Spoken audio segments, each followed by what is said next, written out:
Live with CDP Sports Talk, a weekly sports and entertainment podcast sponsored by Barry Cullen Chevrolet. Live on YouTube, Facebook, Twitter, Twitch, and LinkedIn. And on audio via Apple Podcast, Google Podcast, Spotify, Anchor FM, iHeartRadio, Amazon Music, Radio Public, and TuneIn. Now, here's your host, Chris Palme.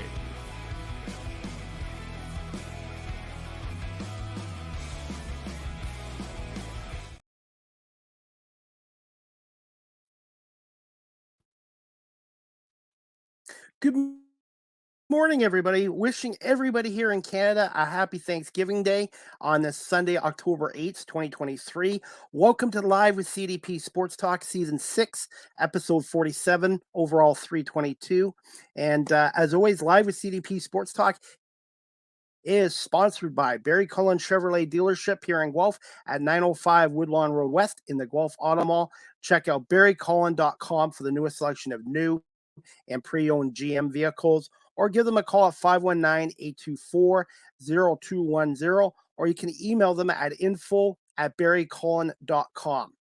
Live with CDP Sports Talk is on weeknights at 8 p.m. Eastern on WQEE 99.1 FM in Metro Atlanta, the home of Southern Talk and Sports. And a shout out to Ryan O'Neill for having me on his station for the last 8 months as well. I hope everyone's doing good on this Sunday, October 8th. Again, it's happy Thanksgiving here in Canada.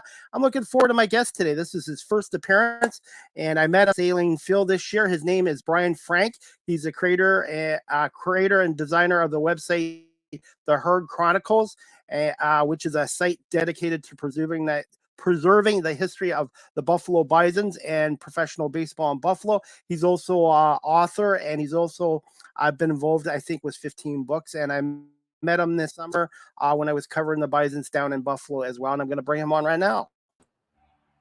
Good morning, Brian. How are you doing? Good morning. Great to be here. And happy Canadian Thanksgiving weekend, too. Thank you. Yeah, ours is about 5 weeks before yours is. I think yours this year is on what, November 26th in the States? Yeah, something like that. Yeah, I like having it this time of year, though, in the fall when the leaves are turning and everything's beautiful. Yeah, it's great. Do you miss the Bisons already?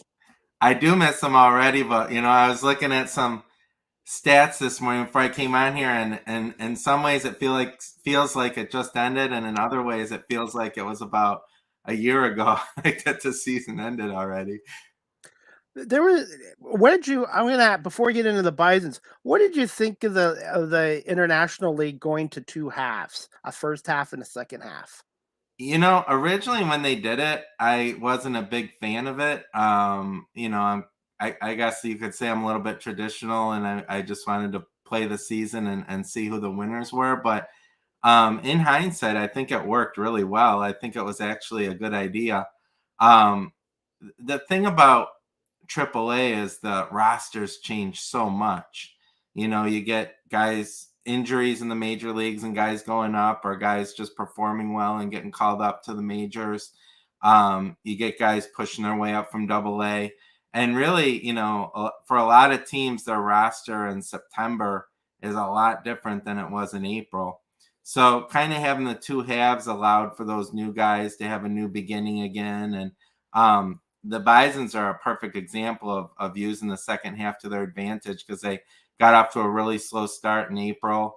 Were really out of it. Norfolk kind of ran away with the division in the league, and it gave them an opportunity in the second half to really challenge for the league title again. So it worked out great, and it was really exciting. Yeah, the Bisons were 34-41 in the first half. Second half, they came on 42-31, 76-72 overall. I think this is their third or fourth consecutive winning season. Yeah, it's really been exciting since Casey Candell came on board, and they actually won the division back in 2021. So yeah, it's been a great little run here lately. What are your thoughts over on Casey Candell as the Bison's manager? And do you see him being back in Buffalo next year, or possibly with the Blue Jays or another Major League Baseball team? Yeah, I suppose there's always a possibility that he could be moving up to the major leagues, but hopefully, from my own perspective, I hope he's back in Buffalo. He's really been great. He really knows the community well because he played here back in the 90s with the Bisons. He's actually uh, the only person in Bison's history, which goes back to 1877, to play for a division winning team and in Buffalo and then manage a division winning team in Buffalo. Um, so he's just been great, and as you know from talking to him, he's a great person, has a great sense of humor. The players love playing for him. The fans love him because he has so much fun, and he expects players to work hard and give full effort every day, and also have fun. So yeah, hopefully he's back in Buffalo because I love having him to talk to, and I often say I don't think I ever talk with Casey Candell that I don't learn something new. Whether it's about a player that he points something out to me, whether it's about game strategy or some new rule like the ABS automatic strike zone this year or something like that. He's I feel like I learn from him, which I love because he's just such a great baseball mind. Absolutely. What do you think his biggest strengths is? Just his ability to connect with the players. Obviously, he wants them to play hard, have fun, but what do you figure his biggest asset is as a manager of a minor league team? Yeah, I think that, and I think just having the respect of the players, like they know that he had success at this level, at the AAA level, certainly right here with the Bisons, and also that he played in the major leagues and with the Expos and Houston, some other teams, and was very successful there. So, yeah, I think just his experience and that he did it as a player and he knows what they're going through and he just relates so well to them. They players really love playing for him. You can tell. Also, you were mentioning the Bisons go back to 1877. Now, did they use the name Buffalo Bisons since 1877, or has there been a few different names? It's amazing that they really adopted that name pretty early on. I can't remember if they actually had it in 1877, but by 1878, they were using the name. The newspapers and stuff were using the name Bisons, and they actually like they sometimes fans around here will call them the Herd, as you can see from the Herd Chronicles. And that kind of came pretty early too, using the nickname the Herd for them as well. So it really is amazing. And when you look at how long teams have had certain nicknames. Uh, the nickname Bisons goes back. It's one of the earliest nicknames. There's a few others that go back that far. The Phillies, I think, are one that goes back pretty far. But it's one of the earliest nicknames that a team adopted that's still around today, which is pretty neat. And speaking of that, I'm involved with the CFL's Toronto Argonauts.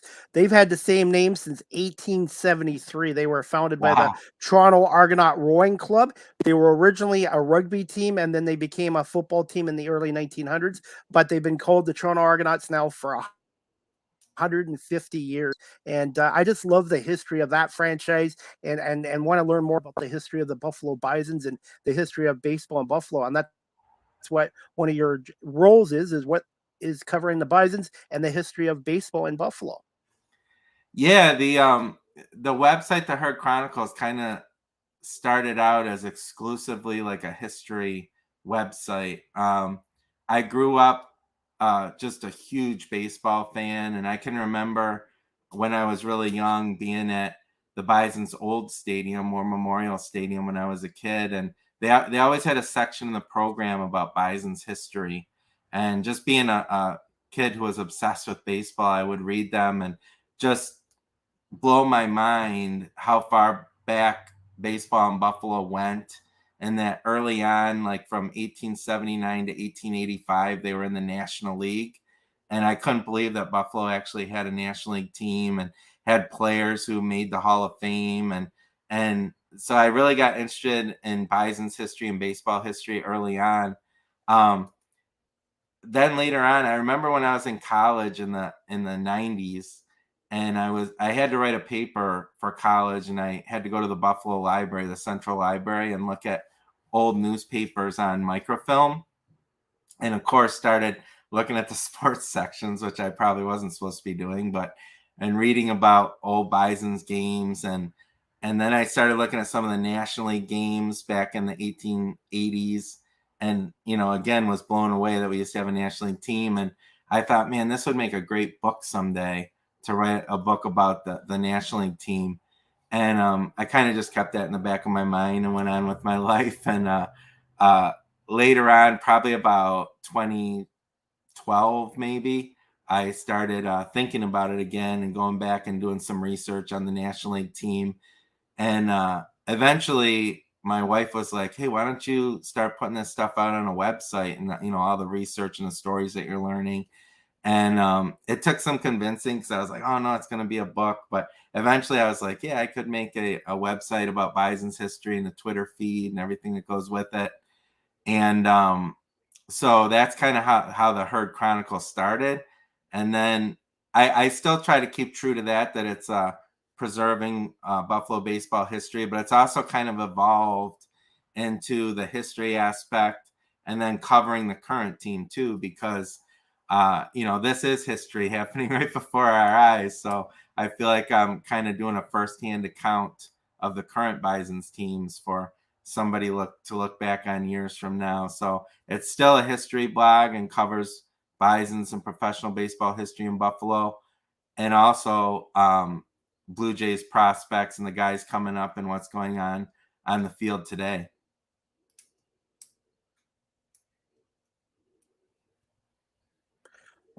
One thing I wanted to ask you, Brian, is they've been affiliated with the Blue Jays now for 10 years, which I think has been great. I know the Jays prior had a farm team in Syracuse, which is a couple hours from Buffalo, but how important and how great has this relationship been with the Toronto Blue Jays for the last 10 years? It's been fantastic. And being this close to your parent club, has been wonderful, as far as guys getting called up and being able to be right at Rogers Center within, like an hour and a half, they can be there. Bison's have had many affiliations over the years. Their most successful probably was with Cleveland, who they were with from 1995 to 2008.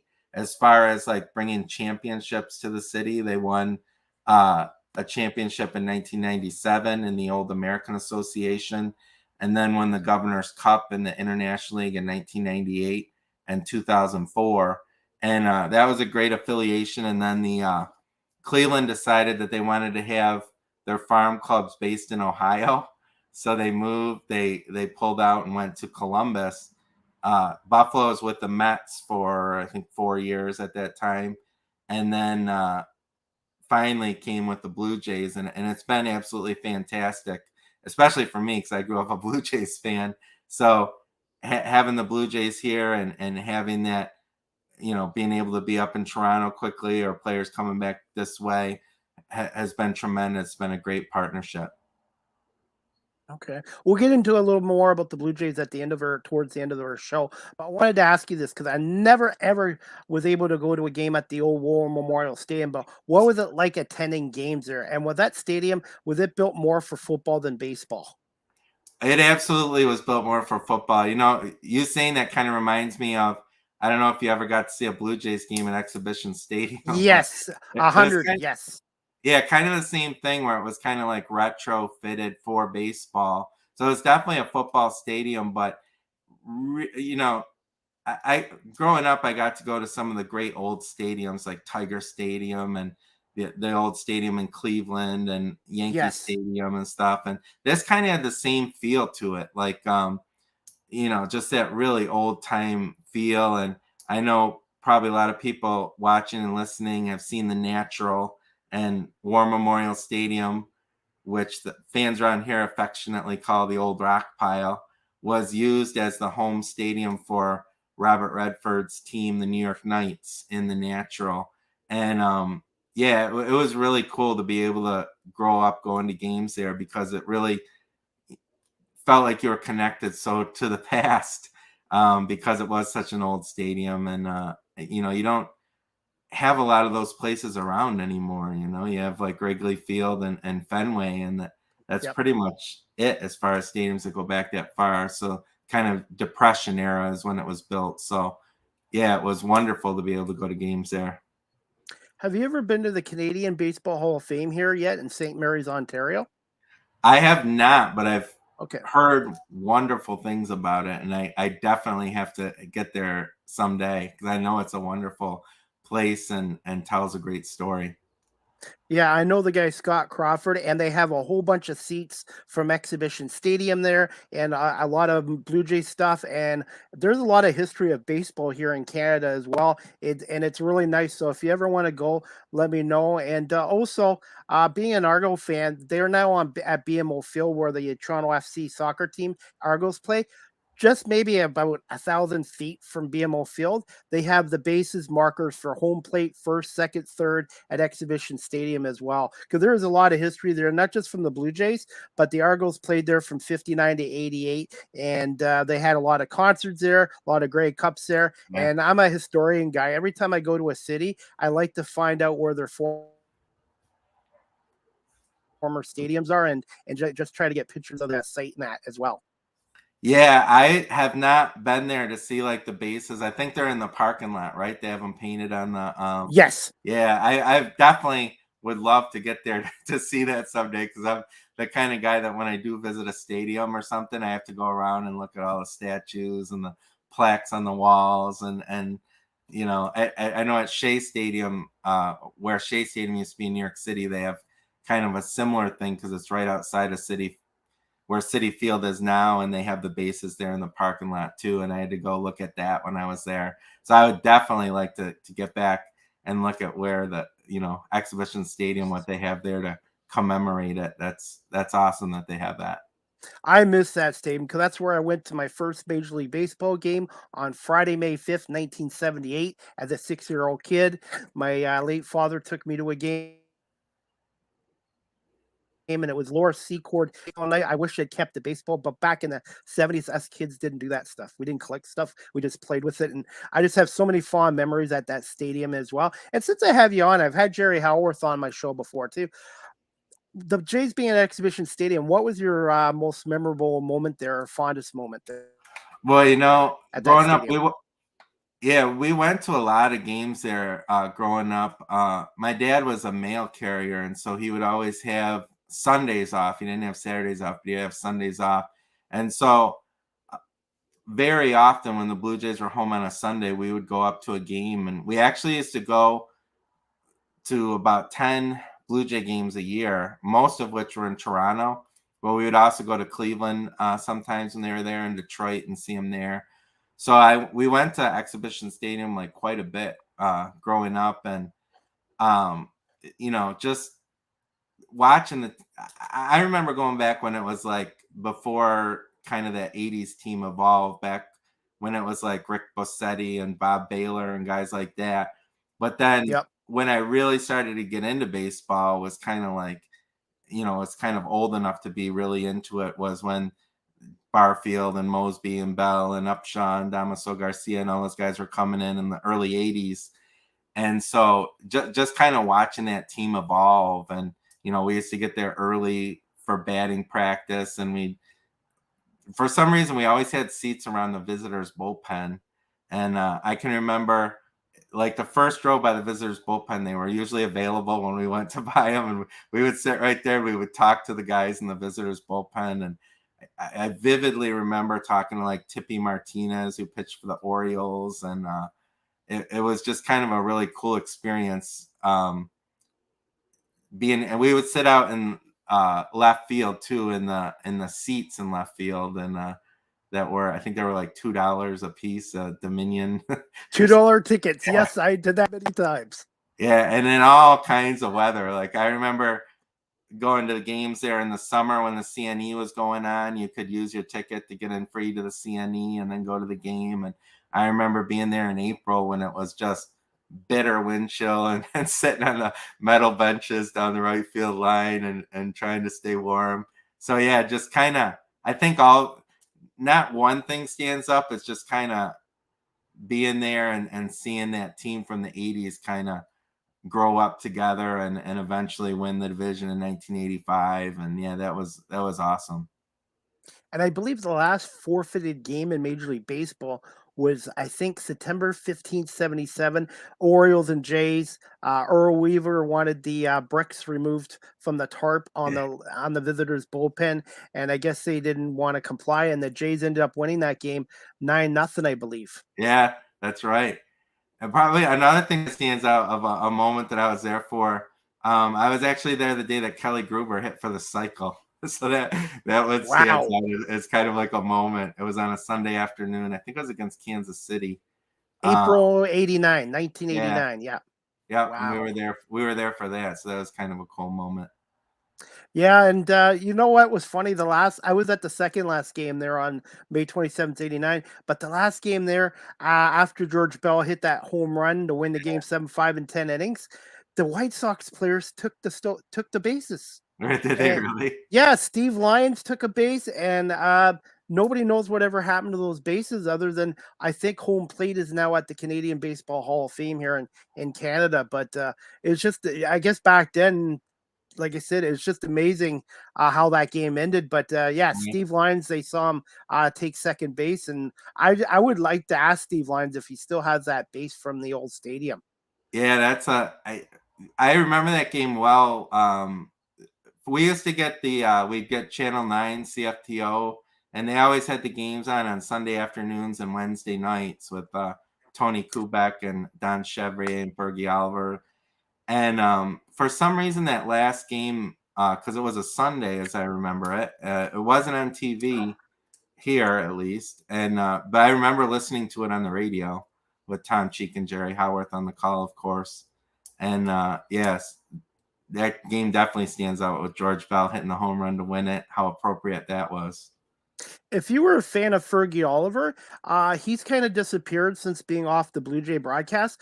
But if you Google after you're done today or later on, Toronto Mike, he's got a podcast show. It's called Toronto Mike, and he had Fergie Oliver on his show this past July. And Oh, wow. Fergie came on for an hour, and it was a really good podcast. So if you were a fan of Fergie's when he was a Jays sideline reporter back then, I would recommend Toronto Mike's podcast. Yeah, definitely have to check that out. All right, we'll get back to some more questions, Brian. This one I wanted to ask you: what were some of your favorite moments at War Memorial Stadium, and also so far at the new ballpark, Salient Field, which has gone under what 4 or 5 different names so far since 1988? Yeah. Boy, that's a good one. I think going back to the old ballpark, just kind of there isn't really a moment that stands out so much as just being there and kind of being in that atmosphere. It was really unique because, like you were saying before, it was kind of retrofitted the baseball field onto the football field. So you would have to, the players, the dugouts didn't go right to the clubhouses. They actually had to go through a tunnel behind home plate.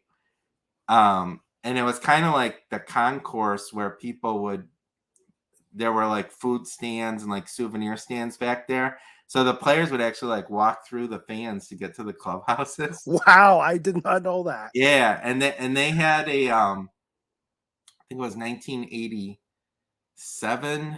The Blue Jays came here for an exhibition game to play Cleveland. It was the day before the season started, and a few days before that, we had a big snowfall, and they had to dry out the fields. They had to fly in helicopters and have them hover over the field so that the helicopter like turning would dry the field.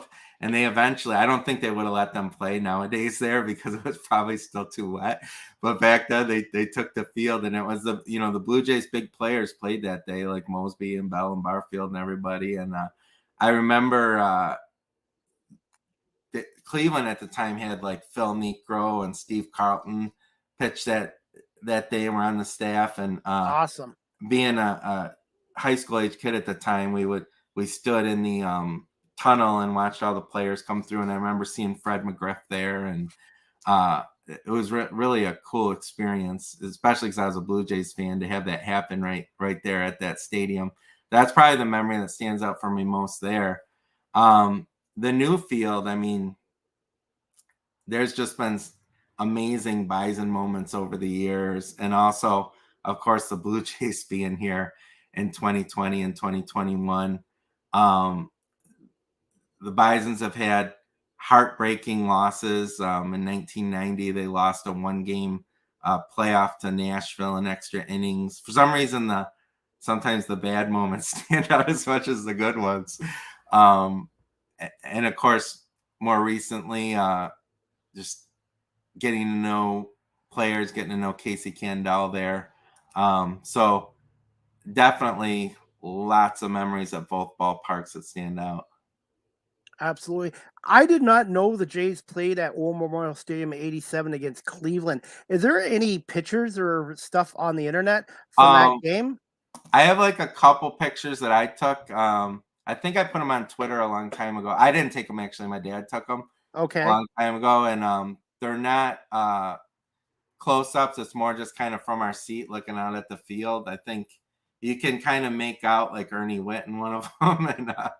And yeah, if you search on Twitter, you might be able to come up with them. Definitely, and that's great. Hey, Brian, are you still good for a few more questions? Oh, yeah. You okay for a few Absolutely. More? Okay. This question I wanted to ask you. Thoughts overall on this 2023 Buffalo Bisons season, and some of the players like Davis Schneider, Ernie Clement, Spencer Horwitz, and then Cameron Eden, who got called up at the end by the Blue Jays.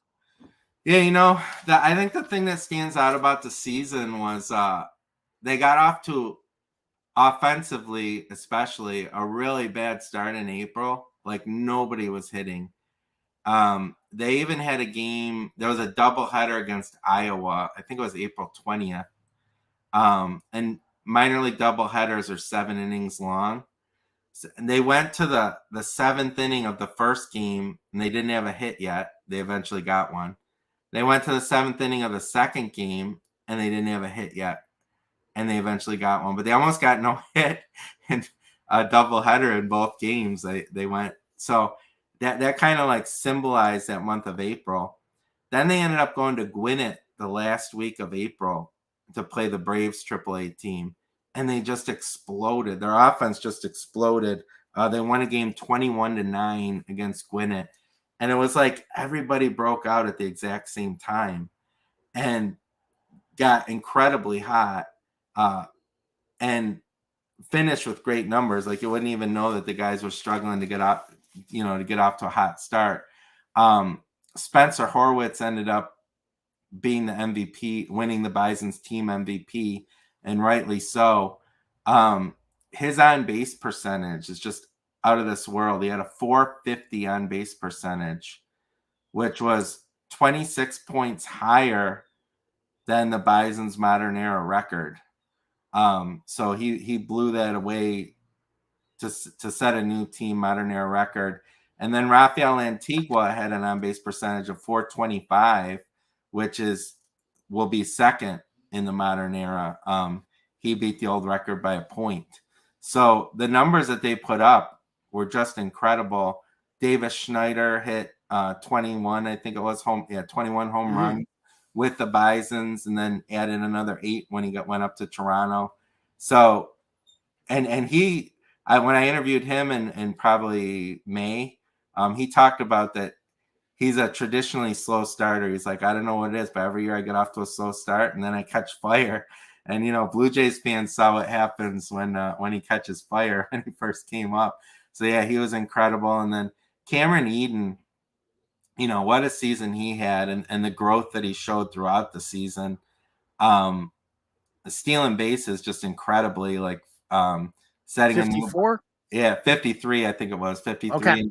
And he only got thrown out 4 times. That's the part. Yeah. And really you could kind of see his growth through the season, like that he became a better hitter as the season went on. And and then guys like Ernie Clement too. He was just lights out here. His average with Buffalo was .348, And there was just something about Clement. I realized early on, like he just carried himself like a major leaguer. Like you could just see that, this guy's going places, right? When you saw him walking out on the field or talked with him, I really had a good feeling about him, and he played up to those standards, and played well when he went up to Toronto as well. And he's a local guy too. He grew up in Rochester, which is about a little over an hour away from Buffalo. He grew up a big Bills and Sabres fan, so it was great having him here too. And Nathan Lucas was the Bison's MVP in 2022. He was up and down with the Blue Jays, and some guys, when they get sent down from Toronto or a big league club and come back to the minor leagues, it might bother them. And I'm sure, he wanted to be up in the major leagues, but you couldn't tell by his performance on the field. Like he just kept hitting. He'd come back down here and just keep hitting. And he had a remarkable year as well. He had 366 here in Buffalo. So the offensive numbers that this team put up, I think, they were putting up new Bison's records in a lot of categories. And I think that's my biggest takeaway from the season, is just what those guys are doing on the field. And guys would go up like Ernie Clement and Spencer Horwitz and stuff, and they just kept hitting. The Bisons just kept hitting. And Rafael Antigua was incredible this season.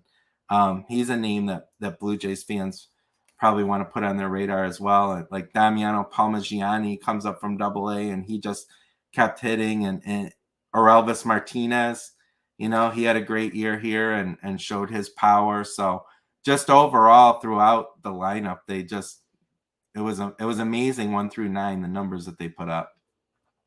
When I talked to Casey Candell, obviously you want to win games; they're important. But in minor league baseball, I guess in terms of success is developing players. Obviously, you want to win games, but I guess the Bisons, to me, this year, specifically in 2023, I can talk. I thought did an outstanding job developing players and having some of them come up to the Toronto Blue Jays. And what are you looking for towards the 2024 Buffalo Bisons then? Yeah, I agree with you on that. And 2024, I think there's a lot to look forward to. I mean, you don't know who's going to be here or who might make the Blue Jays roster, or even potentially trades and stuff like that in the off season. But there's certainly a lot to look forward to. Guys like Addison Barger, he had a good year, but he was hurt for a good chunk of it. But man, I tell you, when you watch him hit, he just hits balls so hard. He just hits a rocket off his bat every time. He has a great arm. And seeing him fully healthy at the end of the year, you could see what he can do. Damiano Palmagiani came up from AA late in the year and really didn't miss a beat. Like he had, I think, 4 home runs with the Bisons, and hit for a good average, and he looked really well. So seeing those guys, and obviously like Ricky Tiedemann as well, we got to see him in a start here, and he pitched great. He's only 20 years old, which is hard to believe. Wow. Yeah, Wow. and he's certainly a guy that could make the Blue Jays roster right out of spring training next year, or could come to Buffalo for some extra seasoning. So, all those guys that are really exciting to look forward to in 2024, whether they're with Buffalo or whether they're up with Toronto right off the bat. And Damien, I think, is Canadian. And the Bisons over the years probably have had a number of Canadian players. So when you do a book in the Brian, are you going to mention the Canadian element of the Bisons as well? A little bit of connection there. Oh, absolutely. It's kind of neat to see the guys come through, and the connection. Otto Lopez too grew up in Montreal and has a big Canadian connection. Yeah, and so there's definitely guys who have come up through, and it's great to see. I guess you could say Vladdy too, because he was born in Montreal, right? Absolutely. And hey, I want to give a shout out to Pat Mellicaro for giving me opportunities to do media the last 2 years. It's been great I feel like the Bison's organization, they treat me like one of their own, and yourself as well, and the players too. It's a nice feeling when you go on the field and the players like, "Hey, Chris, how you doing?" It's just, and I just want to say thank you to Pat, and I was going to ask you, Brian, what are your thoughts on the Bison's ownership and their management team there overall, and Pat Malacaro? The ownership here is absolutely tremendous. The Rich family helped get the downtown ballpark built and bring helped keep minor league baseball in Buffalo, and they've been absolutely tremendous. Bob and Mindy Rich, the management in Buffalo, going from Mike Bushkowski, who's the head of Rich Baseball Operations, Anthony Sprague, the general manager, Brad Bisping, the assistant general manager, are just fantastic, and really keep the Bisons a major part of the Buffalo community, and such a special part of a Buffalo summer is going to a Bisons game. Um, as far as Pat Malacaro, he's carrying on a Buffalo tradition of incredible radio announcers. There cannot be a minor league city in all of baseball that's had announcers like Buffalo has had. Starting with Pete Weber, who was the announcer back in the 80s, and going on to Jim Rosen. Pete Weber's now with the Nashville Predators of the NHL. Then Jim Rosenhaus came in, and he is with the Cleveland now in the major leagues. And then it went from Jim Rosenhaus to Ben Wagner, who I know everybody knows because he's up in Toronto. And then now you got Pat Malacaro, and Duke McGuire's been here with all those guys, and carrying on that great tradition of being the voice of the Bisons. And I mean, really, you can't tell me that there's any minor league team in baseball that has a history like that of broadcasters, because we've really been blessed here in Buffalo to have those guys. And I treat Buffalo like my second home because when I do the Bisons or the Bandits, and or have guys like yourself and people from WGR on my show, everybody's been so supportive of my work, and getting on hands training is so valuable. And like I said, I'm very appreciative of the Buffalo Bisons, and I'm hoping to be at more ball games next season as well. Yeah, absolutely. And I couldn't agree with you more about that. The Bisons is just it's just a great fan experience. I hear so often from people from Canada and Toronto coming down to check out Blue Jays prospects in Buffalo, and they're always amazed at like how close you can get to the players, and players throwing balls into the stands, and you can get affordable tickets and seats to sit close, and it's just a great experience. Okay. Just going to couple more quick questions, Brian, and then we'll wrap it up. The parent team, the Toronto Blue Jays, go in the offseason after their disappointing wild card exit to the Minnesota Twins? Yeah, it was disappointing, wasn't it? When we scheduled this show, I expected to be talking about the Blue Jays going on a playoff run, but here we are talking about the disappointment. The offense all season it just felt like they just couldn't get it going, and I think last offseason losing in one offseason, losing Teoscar Hernandez and Lourdes Gurriel Jr., both of them, was just a lot to replace. And they never, especially Teoscar, I felt like they never really replaced his bat in the lineup, and just having him hitting in the right behind Vladdy and getting that going. It just felt like they never got it going. So I think that's probably the spot where they've got to look at. Pitching staff was great, and I know there's a lot of controversy about Barrios coming out of the game in that last loss to Minnesota and everything. But the pitching staff was just great all season. Was great in the playoffs, and again, it was the offense that just couldn't get it going in the playoffs. So I think that's really where they have to focus in the off season, is just kind of figuring that out and kind of getting the right mix together. Hopefully for next year to get back to hitting the way that we all know that they can. I want to ask you this before we wrap this up. You saw him play down in Buffalo a lot. How good is Gabriel Moreno, who's now with Arizona? he's fantastic, and I was really sorry to see him get traded. I knew they had 3 catchers and that somebody was probably going to get traded, but defensively, he's just incredible. Like, he's got a great arm. Torey Lovullo, I spoke with Torey Lovullo, played here in Buffalo and managed here in Buffalo, so I kind of know him.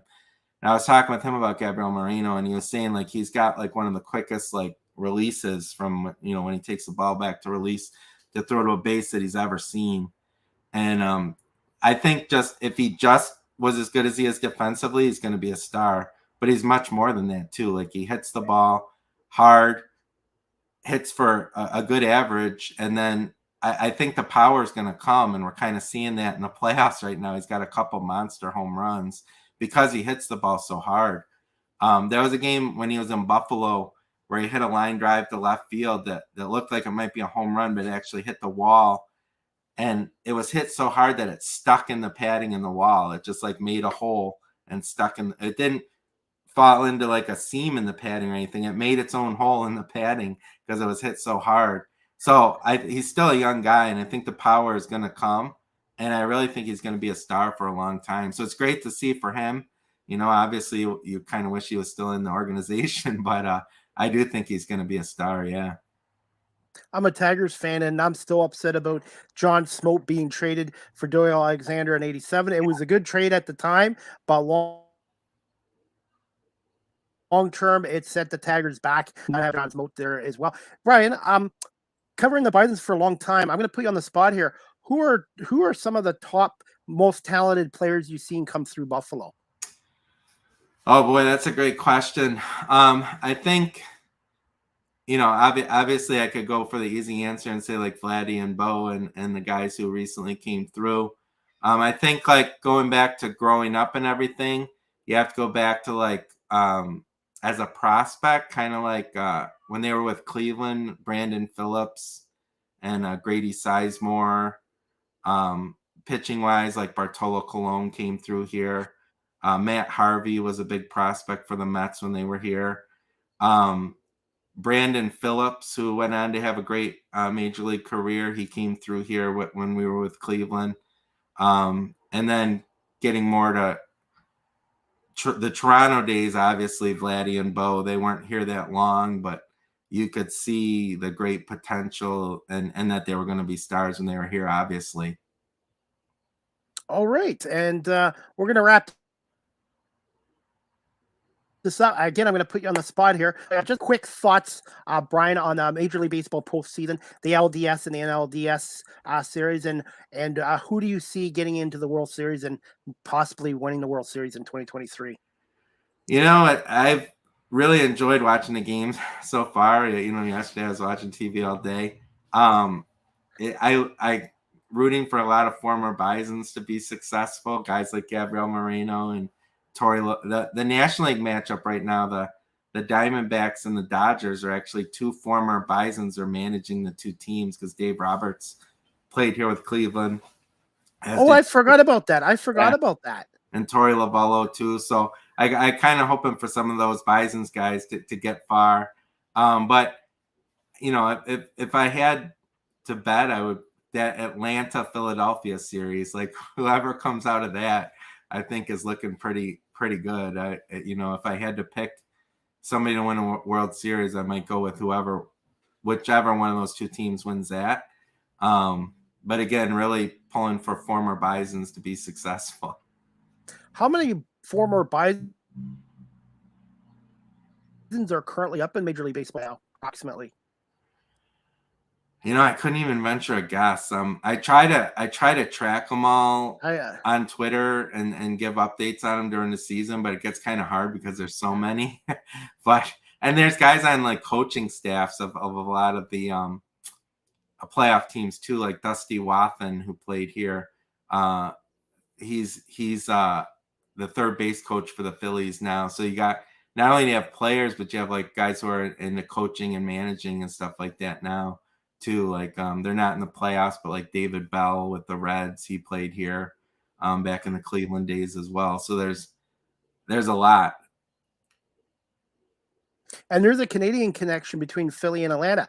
Obviously, Rob Thompson, who's the Phillies manager, is a Canadian Baseball Hall of Famer from Sarnia, Ontario. And then with the Atlanta Braves, Alex Anthopoulos, Right. the former Blue Jays general manager, who's done a great job with the Braves as their GM too, as well. Yep, absolutely. So, all right, and we're going to wrap this up. Just quickly, Brian, what are some fun facts about the Buffalo Bisons that the general public might not know about? I think for the majority of the Bison's history, they've been a minor league team and a proud member of the International League for most of it. They've been in a few other leagues like the American Association for a while, or the Eastern League for a while. But we also have a major league history here, going back to those National League teams from 1879 to 1885. We had a Federal League team here, which was a major league that was kind of challenging the National League and the American League back in 1914 and 1915. And we had a Players League team, which was also a major league team back in the 1890s. But something else that people might not realize is we also have like a really proud Negro League history here as well. The Indianapolis Clowns, who had Hank Aaron playing 18-year-old Hank Aaron playing shortstop for them for a while. We're actually based out of Buffalo for 4 years, I think, or 5 years in the early 50s. Now that kind of, when you say they were based here, people picture in their heads them playing like 30, 40, 50 games here, which really wasn't the case. They mostly like barnstormed around the country and played all over the place, and they might play like 5 or 6 games here in Buffalo between their barnstorming. But Negro League teams would barnstorm through Buffalo as well. Like we would have the great teams like the Homestead Grays and the Pittsburgh Crawfords coming through, and Satchel Paige and Josh Gibson played here often. So there's kind of like that kind of history that I think people aren't aware of. That's really fascinating once you start diving into it. A lot of history there as well. Major League Baseball, Negro Leagues, and obviously AAA baseball. But it's a beautiful ballpark. There's lots of parking. It's right off the 190, and it's 7 minutes from the Peace Bridge if you're coming from Ontario. And what would you tell somebody quickly who's never been to a Bison's game yet why they should come down in 2024? And thoughts on the Savannah Bananas coming to Saline Field next July, which I hope to be a part of. Yeah, so I think what you said, that it's so easy to get to the stadium from the Peace Bridge. It's so close. And so it's really easy to come down to if you're up in Canada. Easy to park at, easy to get into, affordable tickets. The Savannah Banana thing is going to be amazing. Yeah, that was a big announcement the other day, and they're actually going to play 3 games here at Salem Field. So there's a waiting list that you sign up for to get tickets, or a list to get on, which the deadline is sometime in December. So if people are looking to come to a game, I'd get on bisons.com and look that up and get yourself on the list, because tickets are going to be just judging from the social media interest in the announcement, tickets are going to be flying for that one. So if you're interested in going to see the Savannah Bananas, I would definitely get on bisons.com and look at getting your name on that list to get tickets. It's going to be phenomenal. I already have done that as well. One thing before we wrap this up, are they going to have some of the Bison's media covering this, or are the Bananas going to bring their own media coverage? I think they'll have their own media coverage, because the Bisons are actually on the road at that time. I think they're in Rochester, if memory serves. So it'll probably be a bit different setup for that than what we're accustomed to. Okay. And last question, we're going to wrap this up, Brian. Where can my audience follow you on social media, your website, and when is your next podcast going to be as well? And where's your podcast available for people that want to listen to your show? Yeah, so I have a website, herdchronicles.com, that people can check out. That's where I post all my stories, and you can look up Bison's history and Blue Jays prospects. I have a Twitter feed at Herd Chronicles. I recently, within the last year, started on Instagram as well, Herd Chronicles on Instagram. Started going on Threads, which is like the new big thing as well. Yes. You can look up it's Herd Chronicles on there as well. And I actually don't have a podcast. I go on many podcasts, and I'm sometimes on Pat Malacaro's podcast and a lot of local Buffalo podcasts, but I actually don't have one of my own. So you can read the written word at herdchronicles.com. Okay, well, you have an invite to come back on my show again in the future, Brian, and I will get you contact information with Scott Crawford from the Canadian Baseball Hall of Fame. Great guy, does a great job with the museum there, and hopefully one day you'll be able to come down to Ontario, and I can take you down to the Canadian Baseball Hall of Fame as well. And they're always looking for memorabilia from Canadians that are involved with baseball teams too. So who would I talk to on the Bisons about that possibility as well? I think for memorabilia or something like that, it would probably be either General Manager Anthony Sprague or Brad Bisping, the Assistant General Manager, probably one of them. Or Pat can always hook you up too if you talk to him, because I know you know him well. Absolutely. But Brian, I'm going to let you go so you can watch the rest of the Buffalo Bills game. I want to say thank you so much for coming on season 6, episode 47 today, and look forward to when your book comes out. And when do you know when the book's going to be coming out approximately? Hopefully sometime in 2024. I'm always hoping to work on it a lot here during the off season and hopefully get it out in 2024. All right, Brian. Well, thank you so much. Enjoy the rest of your Sunday, and we'll definitely keep in touch with you on social media. All right. Thank you. Love being on. Thanks, Brian. Go Bisons. All right, guys. I hope you enjoyed season 6, episode 47 today with my guest, Brian Frank from the Herd Chronicles. He covers the Buffalo Bisons and the history of professional baseball in Buffalo. And he's also contributed to 15 books. And he's a huge lifelong Blue Jays fan as well. And I got to know Brian this past 2 years covering the Bisons as a media member, thanks to Pat Malacaro. And if you've never been to a Buffalo Bisons game, check them out next year. If you're a Blue Jays fan, baseball fan, check it out. You can get tickets for $20 or less, and they do a great job with the game day or game night presentations at Saline Field. And of course, if you're from Ontario, it's 7 minutes or 6 minutes from the Peace Bridge, and they have really good food and drinks selection there, and tremendous organization. And I'm looking forward to going back to Buffalo next summer to cover the Bisons as well. But again, thank you to Brian Frank for coming on this Sunday, October 8th, 2023. Before I wrap up this show, guys, I'm going to show you an interview I did with one of the Bisons in August before he got called up with the Blue Jays, and that would be Cam Eden, who set a Bison's stolen base record was 53 this year.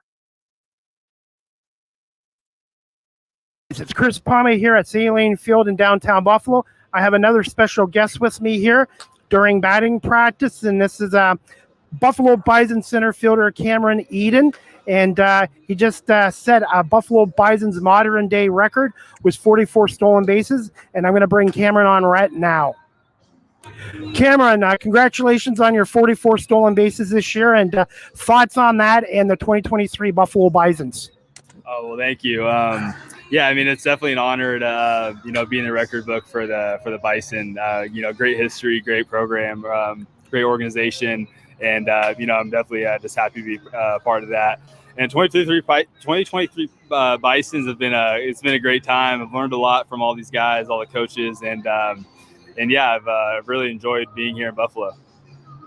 Thoughts on Casey Candell and the Bisons organization, and what is it like being drafted by the Toronto Blue Jays? Oh, Casey's been Casey's first manager in Pro Bowl in 2019, and he's a great manager. He knows so much about the game. I'm constantly learning from him every day, and he really helps me out as much as he can. He really has my back, and he has all the players back on our team. And he's a great manager to play for. And the organization here is amazing. They really take care of us. They're You know, anything we need, everything, you know, they're really on top of it, and it's made the 2023 season here in Buffalo, a long way from home. It's made it very comfortable for me. Is there a story, Cameron, behind your number? No, there's actually not a story behind the number. People ask me if Derek Jeter was my favorite player a lot of times, and they think that that's the inspiration. It wasn't a purposeful inspiration, but now that it's, you know, came out, it's kind of came about. It's kind of a coincidence, just because he is one of my favorite players growing up, especially me being a shortstop. You know, throughout my career until pro ball. So it was an accident, but it's been great. All right, I'm just running out of time on here, but just quick thoughts on your recent visit to Toronto. Amazing city, so cool, and you know, hopefully I can spend some more time there and live there, you know, in the future. Thank you so much, Cameron, for doing this. Cameron Eden from the Buffalo. All right, guys, that was courtesy of my YouTube channel. And I wish I could have done a longer interview with Cameron, but I ran out of memory RAM on my phone, so I need to upgrade that. But Cameron Eden, I got caught up to the Blue Jays, and I wish Cameron all the best going forward in 2024 in his pro baseball career with the Toronto Blue Jays, hopefully, and continued success. And he's one of the good guys. And that's the one thing too, when you do media work, you have to be neutral, obviously, but when you get to know guys, you kind of quietly root for them. And I'm rooting for Cameron Eaton as well, and the rest of the players on the Bison's team that have been great with my media work. All right, guys, we're going to wrap this show up, but Live with CDP Sports Talk is a weekly sports and entertainment talk show hosted by Chris Pame, is always on weeknights at 8 p.m. to 9 p.m. Eastern on WQEE 99.1 FM, the key, the home of Southern sports, and talk, the heartbeat of Atlanta. Our radio station's website is WQEE-FM.radio12345.com as well. Live with CDP Sports Talk is live streamed on these platforms: YouTube, Facebook, Twitter, or X, Twitch, LinkedIn. And I want to say thank you to everyone for watching today's episode with Brian Frank, live streamed as well. You can also check out my website at beacons.ai/Chris D. Pame. All my digital media work and podcast radio shows are on beacons.ai/Chris D. Pame. Live with CDP Sports Talk, again, is sponsored by Barry Cullen Chevrolet Dealership at 905 Woodlawn Road West in the Guelph Auto Mall. Check out barrycullen.com for the newest selection of new and pre-owned GM vehicles. And also, guys, you can gear up for fall at Barry Cullen Chevrolet with a 2023 Silverado 1500 pickup truck. 0.99% financing for up to 60 months. And eligible Costco members can receive a $750 bonus on select trucks at Barry Cullen Chevrolet. Again, check out barrycullen.com or pop by the dealership at 905 Woodlawn Road West in the Guelph Auto Mall.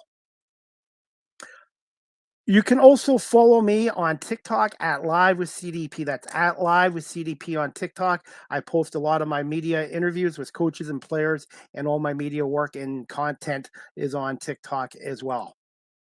StreamYard is the official live stream provider of Live with CDP Sports Talk. If you're into webinars or podcasting such as myself, check out StreamYard.com as well.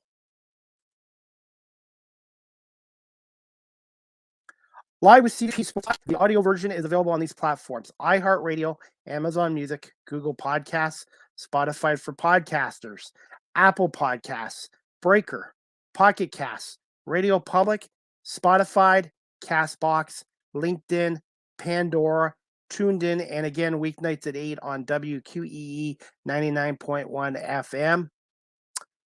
Also, you can email or text Live with CDP Sports Talk at cpame19@gmail.com, or you can text the show on 920-7188 if you have comments, questions, or suggestions as well. And before we wrap up this show today, I want to say thank you to the Toronto Argonauts organization, not just for a 13-2 season, winning the Grey Cup last year. I was at the game against the Elks on Friday at BMO Field for their 150th anniversary celebration, and I got to meet former Argonauts Pete Martin, Carl Brazeley. Um, I'm trying to think. Doyle Orange and Terry Greer, and it was great. They had I think they had over 40 Argos alumni for the 150th celebration, and they had 10 members from the all-time Argos team there as well. So it was a blast there. And if you've never been to a game at BMO Field yet, check out argonauts.ca for tickets or cfl.ca. And the Argonauts' next game is next Saturday, October 14th, 7 p.m. at BMO Field against the Ottawa Red Blacks. And the Argonauts are a tremendous organization, and I've been able to cover them this year as media as well as a season ticket holder. And also, guys, again, I hope some of you guys have never been to a Buffalo Bisons game. Check out bisons.com. That's bisons.com. And Saline Field is one of the nicest ballparks in minor league baseball. And they're a tremendous organization. And again, I want to say thank you to Brian Frank from the Herd Chronicles for coming on here again today. And you can check out his website, Herd Chronicles.com as well. I hope everybody has a great rest of the day. Enjoy the NFL games, and here in Canada, happy Thanksgiving to everyone here in Canada. And there is a Canadian CFL game on Monday at 1 o'clock, Ottawa and Montreal on TSN as well. And TSN does a great job with the coverage of the Canadian Football League as well. And also, guys, the Eagles take on the Rams today at 4:05. The Eagles, I'm predicting the win 27-20. It might be a game, but I think that Birds will win by 7 points as well. And as we are talking now, I think towards the end of the third quarter, Jacksonville's upsetting Buffalo 11-7 over in London, England as well. So I hope everybody has a great afternoon, great evening, and here in Canada, happy Thanksgiving Day weekend, and enjoy the rest of the football games. And we'll see you guys next week for another edition of Live with CDP Sports Talk, brought to you by Barry Collins Chevrolet, and weeknights at 8 on WQEE 99.1 FM. Have a great afternoon, everyone. Happy